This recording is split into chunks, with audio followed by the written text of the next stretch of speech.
I think I'd like to introduce you to a man of Tolstoyan force and a man who brings a great deal of class and excitement to the poetry community. I'd like to introduce you to Ishmael Reed.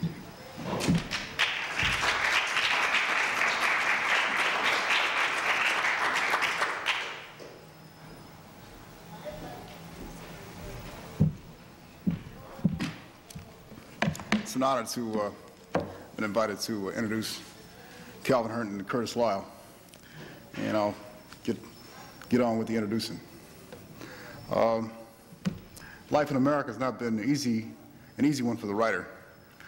Only a few have made a living at it. Many have seen their works neglected, if even published. In a bourgeois society, they are seen as idlers and as troublemakers. Quote Marx, "Mr. X was just showing us what is wrong with the American writer," read the caption underneath a Village Voice cartoon which depicted a leading American writer falling down drunk. For black writers, it has been much more difficult. No matter what hardships a white writer or a female writer suffered, there weren't laws on the books prohibiting them from publishing a poem or using a pen. In Louisiana, a slave could receive 25 lashes if found writing. In that vile but accurate film, Mandingo, a slave is encouraged to participate in sports, but one found reading a Bible was threatened with the gouging out of his eyes. David Walker, author of David Walker's Appeal, published in 1829, a subversive book which was smuggled from state to state, was found dead in his doorway. The cause of his death is still unknown. Another 19th century writer, Frederick Douglass, whose writing was so good, critics attributed them to a white man, the highest compliment whites and blacks can make to a black writer, even to this day. He put on his book The Life and Times of Frederick Douglass, written by himself. Douglass was pursued by the federal government and the forces led by President Buchanan for his alleged involvement in the John Brown conspiracy, and it turns out that he was framed. In our own day, Richard Wright turned up dead after revealing the names of black CIA agents from a pulpit in Paris. W.E. Du Bois was subject to a witch hunt right out of the Land of Oz, which was the American political state of the 1950s. They interrogated Langston Hughes also. Maybe the reason Richard Helms just got off with a misdemeanor was because a trial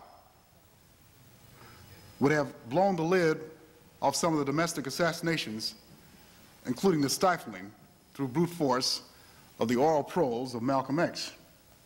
Amiri Baraka was sent to jail in the 1960s for a poem.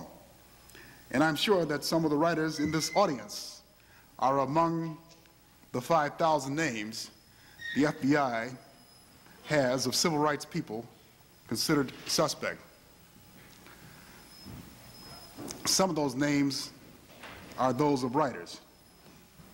Even the chief mission Indian and prince of the black theocracy, which has so much power over the way Afro-Americans think, our 6 companies, even James Baldwin, the eloquent proponent of an interracial bisexual paradise of brotherly love, has been shadowed by the FBI.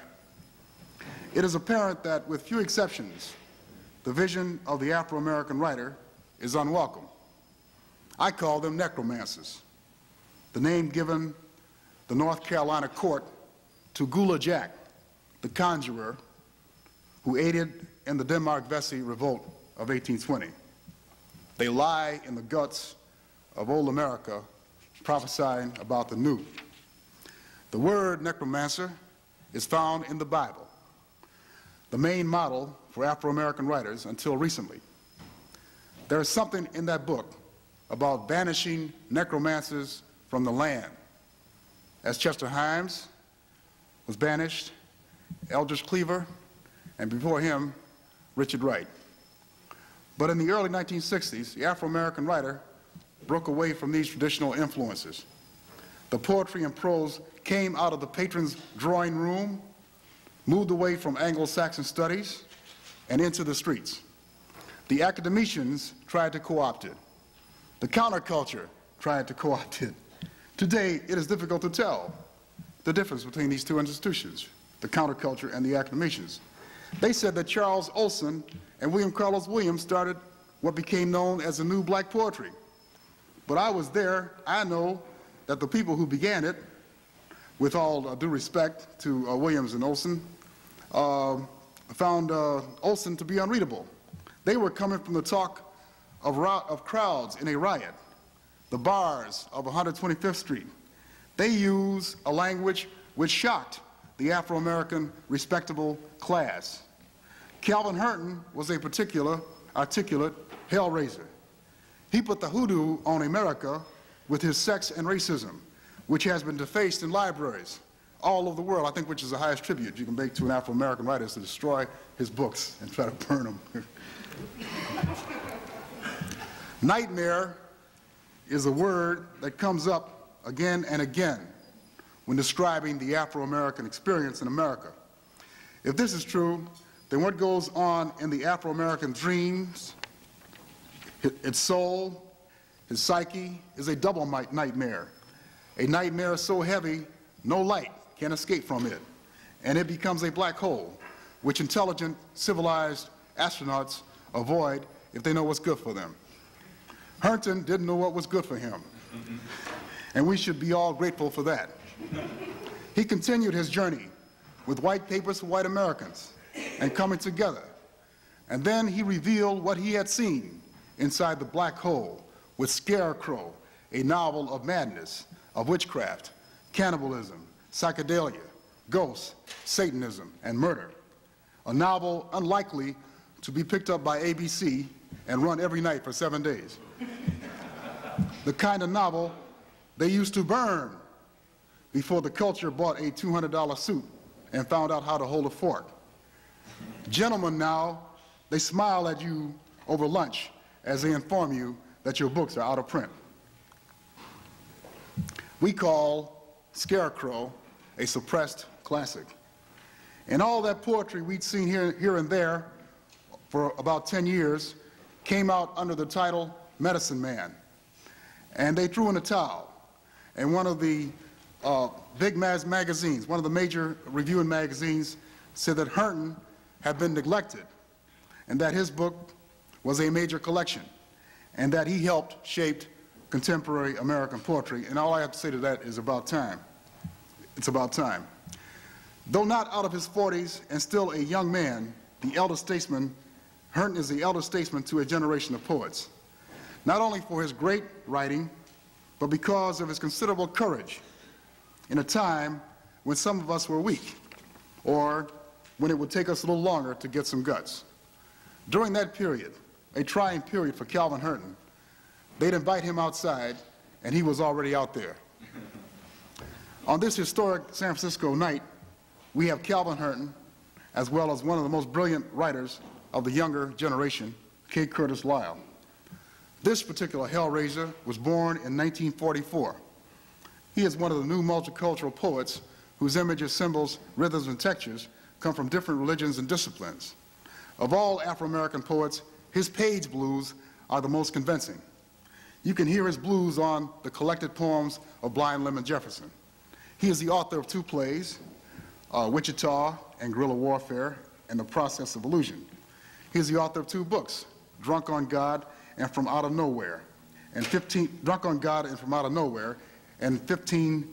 Predestination Weather Reports. Calvin Hernton and Curtis Lyle represent the fulfillment of one of the most important and the most maligned movements in American culture. The Afro-American poets fought against tremendous odds. And to get their achievements, now their achievements are recognized the world over, even in San Francisco. Only 13 years ago, In reviewing Destinations, a record of poetry featuring Calvin Hernton, Norman Pritchard, Jerome Bananas, and Paul Blackburn, the New York Review of Books confidently said it wasn't afraid of a peasant uprising. Now, the peasants have moved from the field and into American poetry's big house. They couldn't be stopped. They were relentless, as if possessed. They had the energy reflected in the 3 lines from the poetry of Curtis Lyle. We are rising from the sea. We are embracing dolphins. We are bent and augmented to the form of desire. And Curtis Lyle will read first, and he will be followed by Calvin Hernton.